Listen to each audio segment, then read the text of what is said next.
Hello student. हम लोग work power and energy में अब पार्ट बी कर रहे हैं और उस पार्ट बी में हमने एक लेक्चर कर लिया है जिसमें हमने बताया है कि टोटल मैकेनिकल एनर्जी क्या होता है और मैकेनिकल एनर्जी कितने टाइप के होते हैं। तो हमने आपको बताया कि मैकेनिकल एनर्जी दो टाइप के होते हैं, एक तो होता है काइनेटिक एनर्जी, एक होता है पोटेंशियल एनर्जी। फिर हमने बताया कि पोटेंशियल एनर्जी दो तरीके का होता है, मेनली जो आपके सिलेबस में है वो है एक ग्रेविटेशनल पोटेंशियल एनर्जी और एक इलास्टिक पोटेंशियल एनर्जी।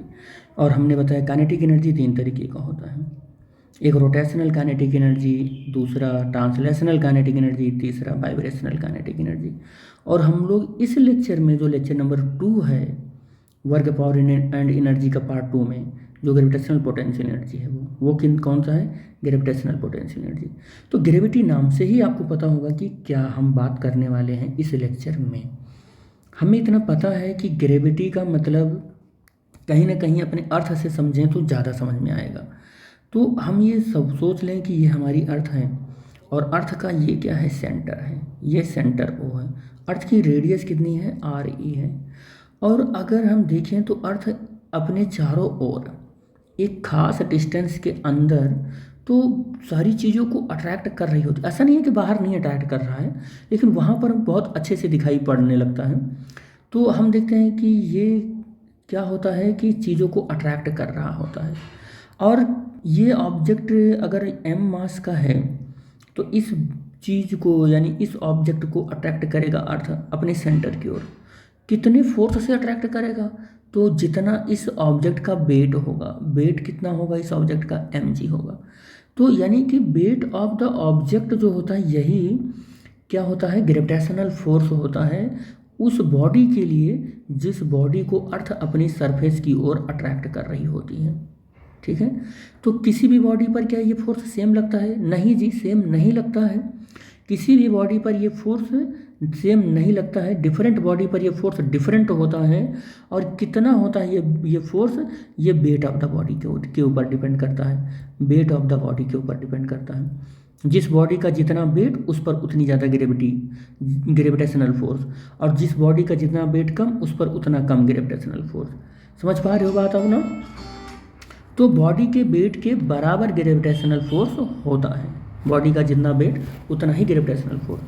अब इस ग्रेविटेशनल फोर्स चूँकि अर्थ के रेफरेंस में हम बात कर रहे हैं, तो अगर एक बॉडी है इसके पास मास m1 है, एक बॉडी है इसका पास मास m2 है, तो ये बॉडी और ये दोनों बॉडी एक दूसरे को अट्रैक्ट करेंगे, मास की वजह से अट्रैक्ट करेंगे।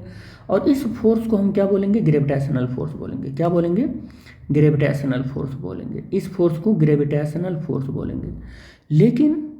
लेकिन अगर इन दोनों बॉडी में से कोई भी एक बॉडी अर्थ हो गई, कोई भी एक बॉडी अर्थ हो गई, तो अब इसे ग्रेविटेशनल फोर्स ना बोलकर हम क्या बोलेंगे, ग्रेविटी बोलेंगे। याद रखना, ग्रेविटी और ग्रेविटेशनल फोर्स में बस इतना ही डिफरेंस है कि टू और मोर बॉडी के बीच में due to the mass force of attraction होता है। इस फोर्स ऑफ अट्रैक्शन को हम ग्रेविटेशनल फोर्स बोलते हैं। लेकिन इन दोनों बॉडी में से कोई भी एक बॉडी अगर अर्थ हो गई तो अब उसी फोर्स ऑफ अट्रैक्शन को हम ग्रेविटेशनल फोर्स ना बोलकर हम ग्रेविटी बोलते हैं। बस ग्रेविटी और ग्रेविटेशनल फोर्स में इतना ही डिफरेंस है, ये बात आप दिमाग में बैठा लीजिएगा। तो ग्रेविटेशनल फोर्स हमको समझ में आ गया। और एक बॉडी का मास m1 है, दूसरे बॉडी का मास m2 है, तो इनके बीच में ये फोर्स लगता कितना है, तो ये फोर्स लगता है capital G, capital M1 M2 और अपॉन R स्क्वायर, इतना फोर्स लगता है। R क्या है, इन दोनों बॉडी के बीच का डिस्टेंस है। G क्या है, यूनिवर्सल ग्रेविटेशनल कांस्टेंट है जिसकी value 6.67 into 10⁻11 newton metre square upon kilogram square ये होता है, जिसकी यूनिवर्सल ग्रेविटेशनल कांस्टेंट बोलते हैं। यूनिवर्सल ग्रेविटेशनल कांस्टेंट बोलते हैं। और F जो है वही ग्रेविटेशनल फोर्स है। M1 जो है ये फर्स्ट बॉडी का मास है, M2 सेकंड बॉडी का मास, R दोनों बॉडी के बीच का डिस्टेंस है। ये इस फोर्स का ये तो मैग्नीट्यूड हो गया, क्योंकि फोर्स एक वेक्टर क्वांटिटी है तो इसके पास डायरेक्शन भी होगा। क्या होगा, इसके पास डायरेक्शन, तो डायरेक्शन होगा तो ये डायरेक्शन किधर होगा, तो याद रखना इन दोनों बॉडी को मिलाने वाली जो लाइन है उसी लाइन के अलोंग होगा, उसी लाइन के अलोंग होगा। ये उसी लाइन के अलॉन्ग होगा और कहीं नहीं होगा, बस लाइन के अलॉन्ग ही होगा ये फोर्स, ठीक है।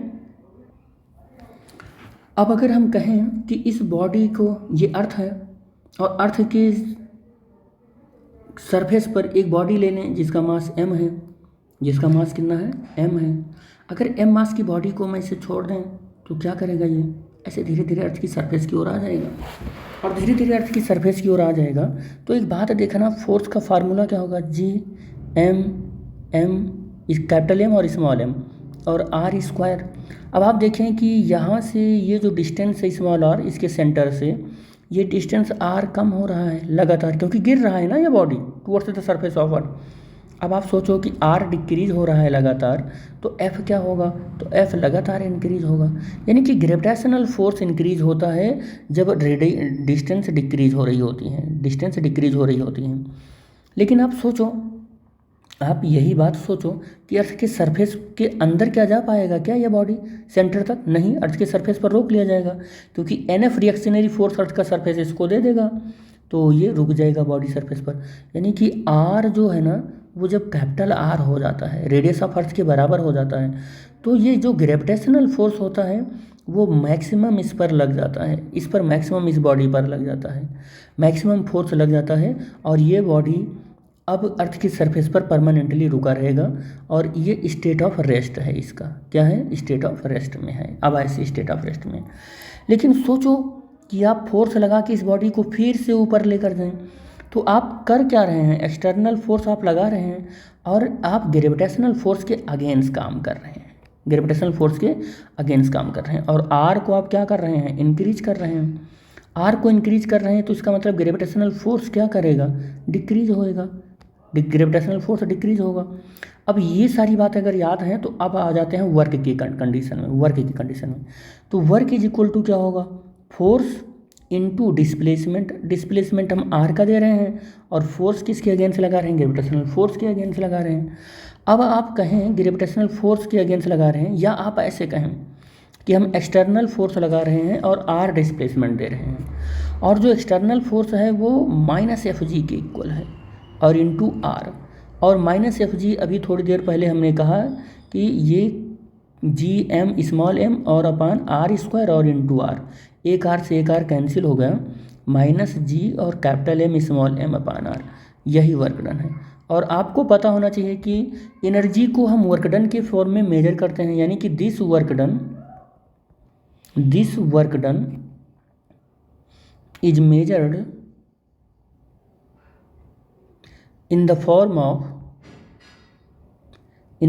of energy, या कह सकते हैं दिस एनर्जी, आप ऐसे भी कह सकते हैं this work is measured in the form this, या ऐसा कह सकते हैं दिस न लगाकर, energy is measured in the form of work done, ऐसा करें, work done. So this work या दिस वर्क नहीं, दिस इज, आप ऐसे देख लें कि energy is measured in the form of work done, और यही वर्क डन स्टोर्ड होता है एनर्जी के फॉर्म में, आप ऐसे लिख दें, this work done is stored in the form of work, this work done in the form of energy, in the form of energy, आप ऐसा लिख सकते हैं। यही वर्क डन क्या हो जाएगा, एनर्जी के फॉर्म में कन्वर्ट हो जाएगा। और ये कौन सी एनर्जी बनेगा, ये भी तो आपको पता होना चाहिए। तो ये कौन सी एनर्जी बनेगा, पोटेंशियल एनर्जी बनेगा। ये वर्क किसके बराबर आया है, ये work -G capital M small m upon R के इक्वल आया है।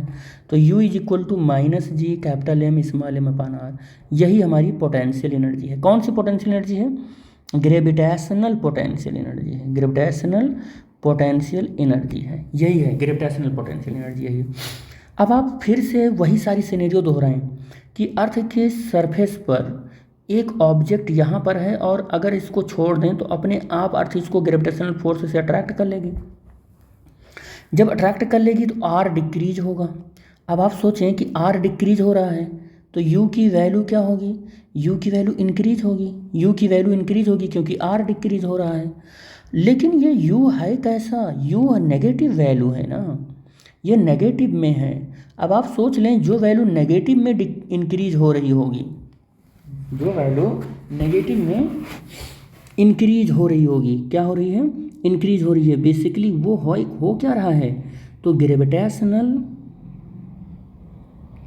पोटेंशियल एनर्जी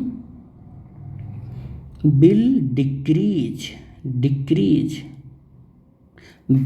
समझ पा रहे हो आप ना, क्या होगा यहाँ से, क्योंकि आर रिड्यूस हो रहा है, आर रिड्यूस हो रहा है, और यहाँ पर यही चीज़ देखने को मिलेगी, यही चीज़, क्योंकि ये वैल्यू देखो आर डिक्रीज हो रहा है तो यू इंक्रीज होगा, और यू इंक्रीज कैसे हो रही है, नेगेटिव में इंक्रीज हो रही है, तो नेगेटिव का जो इंक्रीज हो रहा है तो फाइनली उसको हम क्या बोलेंगे भाई, ये है एक, ये सिस्टम जीरो, और ये वैल्यू है नेगेटिव में 1 2 ऐसे 3 4 ऐसे जाता रहेगा। जो वैल्यू नेगेटिव में देखो, नेगेटिव में इंक्रीज हो रही है, नेगेटिव में इंक्रीज हो रही है, तो फाइनली आप क्या समझोगे, नेगेटिव में जो फाइनली इंक्रीज हो रही होगी, जो फाइनली नेगेटिव में इंक्रीज हो रही होगी, वो फाइनली डिक्रीज ही तो हो रही होगी। लेकिन आप सोचो कि अगर हम इस बॉडी को अर्थ के सरफेस पर है, इस बॉडी को खींचकर ऐसे धीरे धीरे हम आर डिस्टेंस पर लेकर चले जाएं, यानी कि आर को इंक्रीज करें, देखो आर को इंक्रीज करें, तो आर इंक्रीज कर रहे हैं हम, आर इंक्रीज कर रहे हैं हम, तो यू की वैल्यू यहाँ से देख लो, यहाँ से यू की वैल्यू, आर इंक्रीज करने से यू की वैल्यू डिक्रीज हो रही है, यू की वैल्यू क्या हो रही है, डिक्रीज हो रही है, यू की वैल्यू डिक्रीज हो रही है। देखो आर इंक्रीज कर रहे हैं इस फार्मूले में, तो आर के इंक्रीज करने से यू डिक्रीज होगी, लेकिन ये डिक्रीज होगी तो कैसे डिक्रीज होगी, नेगेटिव डिक्रीज होगी। अब आप सोचो -4 -5 -4 -3 -2 ऐसे नेगेटिव डिक्रीज होगी, तो फाइनली यू की वैल्यू क्या बोल सकते हो आप, यू की वैल्यू इंक्रीज होगी, क्या होगी, इंक्रीज होगी। सबसे ज़्यादा इंक्रीज होकर कहाँ पहुँच सकती है ये वैल्यू सबसे ज़्यादा इंक्रीज होकर कहाँ पहुँच सकती है, तो मान लो ये अर्थ है, और इस ऑब्जेक्ट को खींच कर लेकर जाते हैं हम, कहाँ पर लेकर चले जाते हैं, इनफाइनाइट पर, यानी आर की वैल्यू क्या कर दिया हमने, इनफाइनाइट। अब आर की वैल्यू जैसे ही इनफाइनाइट किया होगा क्या, आर की वैल्यू इनफाइनाइट करने से -G capital M small m, और आर की वैल्यू इनफाइनाइट, और यू की वैल्यू क्या हो गई, जीरो आ गई, यू की वैल्यू जीरो आ गई। इसका मतलब क्या हुआ कि इनफाइनाइट पर जो ग्रेविटेशनल पोटेंशियल एनर्जी होता है वो जीरो हो जाता है, क्या होता है, जीरो हो जाता है एट इनफाइनाइट। इसका मतलब इनफाइनाइट पर ग्रेविटेशनल पोटेंशियल एनर्जी मैक्सिमम होती है, क्या होती है, मैक्सिमम होती है, क्योंकि ग्रेविटेशनल पोटेंशियल एनर्जी कभी भी जीरो से बड़ा हो ही नहीं सकता है, बिकॉज ऑफ ये नेगेटिव वैल्यू होती है, क्या होती है, ये नेगेटिव वैल्यू होती है, तो जीरो के आगे नेगेटिव नहीं लगता है, तो ये जीरो हो गया। तो ग्रेविटेशनल पोटेंशियल एनर्जी बेसिकली यही है। तो याद रखना कि इनफाइनाइट सेपरेशन पर पोटेंशियल एनर्जी जीरो होती है, और आर की वैल्यू कुछ भी फाइनाइट हो तो यू की वैल्यू हमेशा नेगेटिव होती है, कैसी होती है, नेगेटिव होती है, ठीक है। तो ये याद रखना। एक चीज़ और आप यहाँ पर याद रखना कि बॉडी को जब हम यहाँ से इधर लेकर गए थे, यानी कि ग्रेविटेशनल फोर्स के अगेंस्ट फोर्स हमने लगाया था, एक्सटर्नल फोर्स, तो पोटेंशियल एनर्जी इंक्रीज हो रही थी, पोटेंशियल एनर्जी क्या हो रही थी, इंक्रीज हो रही थी। ये सारे पॉइंट टू पॉइंट आप नोट्स में लिखते रहिएगा, पेन और पेपर लेकर बैठिएगा, तभी आप समझ पाएंगे मैं कहाँ से क्या क्या बता रहा हूँ। तो आप अपने नोट्स में अलग अलग तरीके से आप ये लिखते रहिएगा, अलग अलग जगह डायग्राम बनाकर आप लिखते रहिएगा, मैं एक ही जगह पर सब बता दे रहा हूँ। तो आप देखें एक्सटर्नल फोर्स ग्रेविटेशनल फोर्स के अगेंस्ट लग रहा है, तो क्या होगा कि पोटेंशियल एनर्जी इंक्रीज हो रही है, लेकिन इस वाले केस में देखो कि जब आर डिक्रीज हो रहा है, यानी कि ग्रेविटी अपने आप खींच रही है बॉडी को, वर्क कर ही नहीं रहे हैं हम, work done by the gravity यहाँ पर है। तो जब work done by the gravity होती है तो पोटेंशियल एनर्जी आपको क्या दे रहा था कि ये डिक्रीज हो रही थी, पोटेंशियल एनर्जी क्या हो रहा था, इंक्रीज हो रहा था। फाइनली यहाँ पर क्या हो रहा है, डिक्रीज हो रहा है, डिक्रीज हो रहा है। तो आपने देखा कि पोटेंशियल एनर्जी क्या होती है, डिक्रीज हो रही है। पोटेंशियल एनर्जी डिक्रीज हो रही है कब, जब अपने आप ग्रेविटेशनल फोर्स वर्क करता है तो। और यहाँ पर क्या आपने देखा कि जब हम वर्क कर रहे हो, एक्सटर्नल एजेंट वर्क कर रहा हो, एक्सटर्नल फोर्स लगा के वर्क हो रहा हो, तो पोटेंशियल एनर्जी इंक्रीज हो रही होती है। एक चीज़ समझ में आया आपको कि आप फ्रीली किसी सिस्टम को छोड़ देते हैं, उसके नेचर पर आप उसको डिपेंड करके छोड़ देते हैं, तो वो ऑब्जेक्ट किस स्टेट में रहने की कोशिश करता है, जब उसकी एनर्जी मिनिमम होती है। जब उसकी एनर्जी क्या होती है, मिनिमम होती है। तो नेचर अपने आप को किस स्टेट में देखना पसंद करता है, जब उसकी एनर्जी मिनिमम होती है। क्योंकि आपने यहाँ इस बॉडी को छोड़ा तो ये बॉडी यहाँ नहीं रुकी, क्योंकि यहाँ पर तो इसकी पोटेंशियल एनर्जी ज़्यादा है, ये बॉडी इसके सरफेस पर आके रुक गई। यहाँ पर इसकी पोटेंशियल एनर्जी क्या हो गई है, यहाँ पर इसकी पोटेंशियल एनर्जी रिड्यूस हो गई है। तो याद रखना कि नेचर किसी भी स्टेट में किसी भी बॉडी को उसी स्टेट में रखना, या नेचर खुद उसी स्टेट में रहना पसंद करते हैं जिस स्टेट में उसकी एनर्जी कम हो। तो यहाँ पर इस तरीके की जो एनर्जी मिलती है इसे हम ग्रेविटेशनल पोटेंशियल एनर्जी बोलते हैं। क्यों इसे ग्रेविटेशनल पोटेंशियल एनर्जी बोल रहे हैं, क्योंकि यह ग्रेविटेशनल फोर्स की वजह से आ रही है, अपने मास की वजह से आ रही है। तो दिस इज़ द फाइनली कह सकते हैं कि जो भी बात हो रही है यहाँ पर वो पोटेंशियल एनर्जी के रिगार्डिंग हो रही है और ग्रेविटेशनल पोटेंशियल एनर्जी के रिगार्डिंग हो रही है। तो आई होप ये सब आपको समझ में आया होगा। Thanks for watching the video. Thank you बेटा।